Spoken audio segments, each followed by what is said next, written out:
Justice Minister Amadou Lamine Sall, who was taken into custody for alleged insults against President Sall.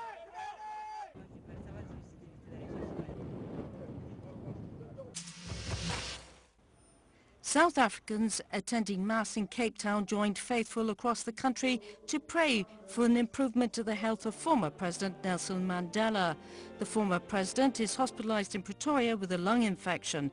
Goodwill wishes from all over the world are arriving constantly. Madiba, as Mandela is called, spent Christmas with his wife and family, who say his health is improving. 2 firefighters have been shot dead in the latest gun-related violence in the United States.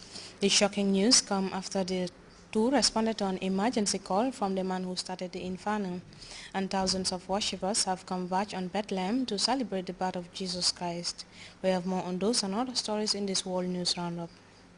In the United States, 2 volunteer firefighters were shot dead and 2 were injured in New York State. The firefighters responded to an emergency call by a gunman who had started the fire. After shooting the firefighters, 62-year-old William Spengler committed suicide. A number of recent incidents, including the massacre of 20 school children, is fueling a debate over gun control in the U.S. In Russia, a brutally cold spell has killed over 120 people over the past 10 days. Temperatures in Moscow have plunged to -30 degrees Celsius and -60 degrees Celsius in eastern Siberia. Thousands of people have been evacuated from their homes for their own safety after old pipelines burst. In Japan, the former ruling party, the Democratic Party of Japan, picked a new leader. Banri Kaida was Japan's industry minister during last year's Fukushima nuclear disaster. The Democratic Party of Japan lost a general election on the 16th of December following widespread criticism over the government's handling of the accident. Banri Kaida says he wants to rebuild the Democratic Party. The Latin Patriarch of Jerusalem held Mass in Bethlehem in the Palestinian West Bank, where Christians believe is the birthplace of Jesus Christ. Our happiness increases because while we are celebrating Jesus' birthplace, we are also celebrating the birth of the Palestinian state. As the Patriarch celebrated Mass, he urged men of goodwill in Palestine and Israel to seek peace in the Middle East. The United Nations Assembly now accepts Palestine as the Palestinian state. Time now to take our second break. We'll be right back.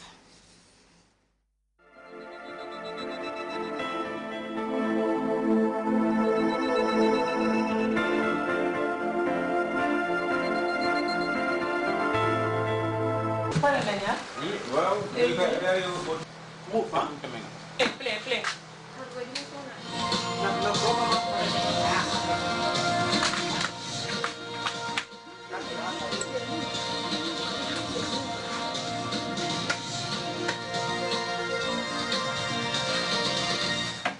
Behind the walls of this building, there is a lot of preparation, hard work, and sometimes even drama that underpin our work as an institution cut. As a broadcasting institution, Say yes, ma. Yeah, yes. She's gonna grill you.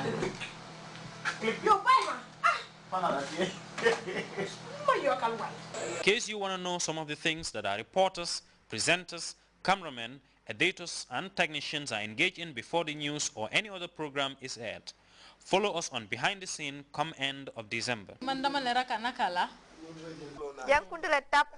The camera, this is not my camera. It's captivating, thrilling, and entertaining. Behind the scenes at Grts, you can't afford to miss this. You need another one? One more, huh? Welcome back, and over now to sports.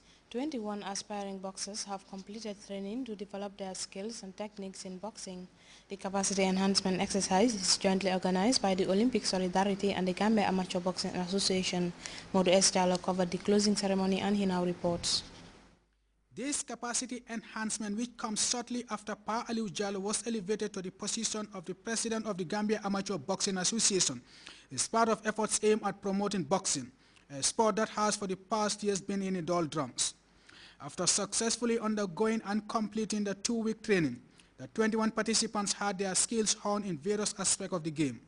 Boxing has been struggling to establish itself among the country's elite sport, but with the latest training and others expected to follow, the president of the Boxing Association is convinced the scope of the game is set for a change. Pa Aliu Jallow commended the participants, most of whom are aspiring boxers, for their commitment and willingness to learn during the course, before advising them to wisely utilize the knowledge gained in promoting boxing. I want to advise you, ladies and gentlemen, to make sure this training you have learned, to put it forward to other generations that are coming.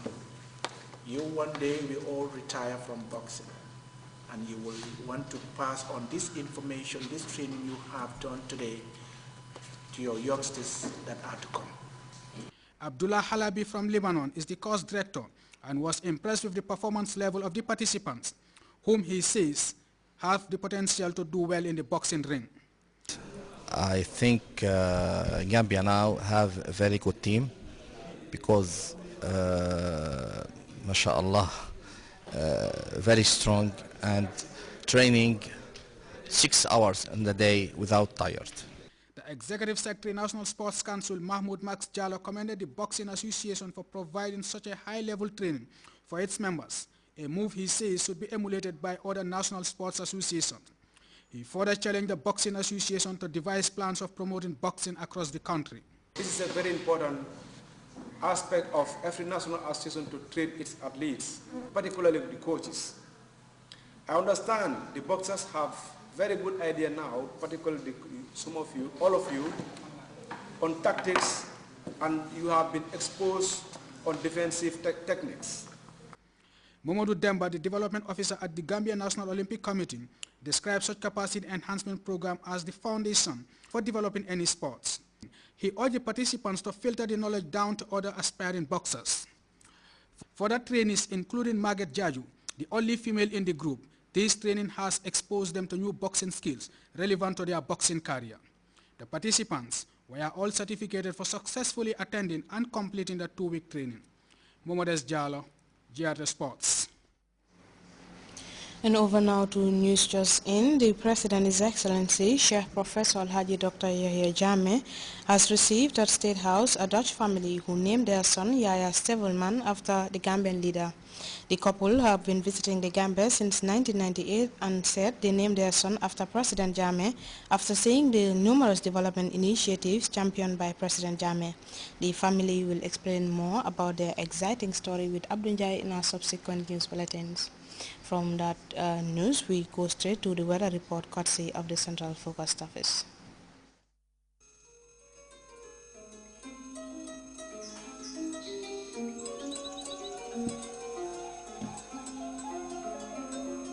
The source assures us of a continuous flow, and from there, everything follows. And for those of us who know what the River Gambia stands for, understanding its sustainability in all aspects of life is easily confirmed. The River Gambia provides nutritious delicacies as food, while it provides its wildlife a balanced ecosystem. This river, as a sanctuary, is committed to its inhabitants' needs without season. And as you travel along, all these values are replicated in one company, Elton, just like the River Gambia, leads in its commitment to values that matter most. Elton, championing the vision for a new generation.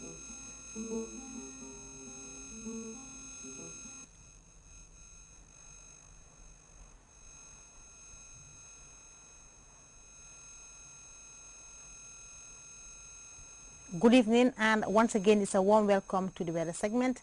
First, a summary of the weather during the day today, followed by our forecast. The Gambia this afternoon was characterized by relatively warm, dry and variably cloudy atmosphere. For what next, let's start with a look at the satellite image captured at 16:30 hours, indicating the prevalence of medium-level clouds over the southern part of the continent. Elsewhere over Africa was mainly dry and stable during the period. For our forecast tonight, we're expecting conditions over the Gambia to be relatively cool, dry and stable. Tomorrow will be mainly warm, dry and variably cloudy. Winds will continue to be northeastern orientation but generally light to moderate in speed. Morning temperature values will be 16 degrees Celsius over Banjul and Yidum. We are expecting 14 degrees Celsius over